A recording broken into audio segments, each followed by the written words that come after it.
A long time ago, in the quiet village of Ijumo, there lived a young girl named Nia. She was known for her bright smile and curious mind. Nia lived with her grandmother in a small mud house at the edge of the forest, where the birds sang all day and the frogs croaked at night. But something strange lived beneath the floor of their home. Every night, after the firewood died and silence fell, Nia would hear soft voices from under the ground. Nia, Nia, the voices would call, whispering from beneath the dusty floorboards. At first, she thought it was the wind, but the voice knew her name. It always came just before midnight and always sounded like someone she loved, her mother, who had passed away the year before. One night, she couldn't hold her curiosity anymore. "Grandma," she asked, "do you hear the voices under the floor?" Her grandmother's eyes grew wide, and she quickly tossed a handful of salt at the door and muttered a prayer. "You must never answer," she said, "no matter how sweet the voice sounds. Those are the spirits of the forgotten, the ones who were buried without a name. If you answer, they will take yours." Nia nodded. But that night, the voice was louder. It sounded exactly like her mother, calling her the way only she used to, soft, warm, and full of love. "Nia, come help me, my child." Her hands trembled. She walked to the center of the room. The voice was right below her feet. She knelt down. "Nia, do you still love me?" That broke her. "I do," she whispered. The ground shuddered. A cold wind swept through the house. Her grandmother burst in with a wooden staff, shouting chants that made the walls shake.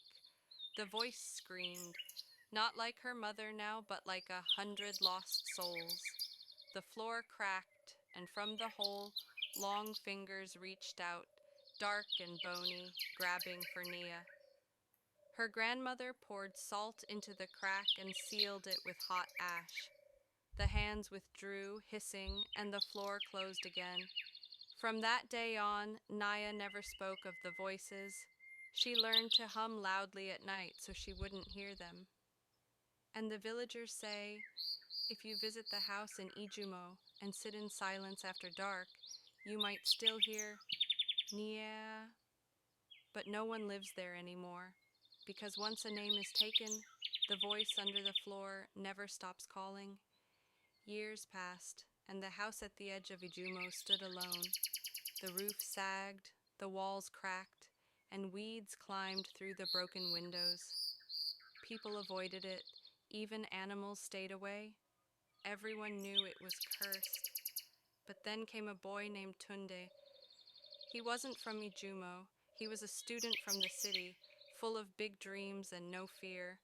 When he heard about the haunted house with voices, he laughed. "Spirits under the floor? That's just village talk," he said. He decided to spend a night there, to prove it was all nonsense. The villagers warned him. "Don't answer if it calls you," they said. "Don't even listen." But Tunde didn't believe in old stories. He brought a flashlight, a mat, his phone, and a bottle of soda. He sat up in the dusty sitting room where Nia once knelt long ago.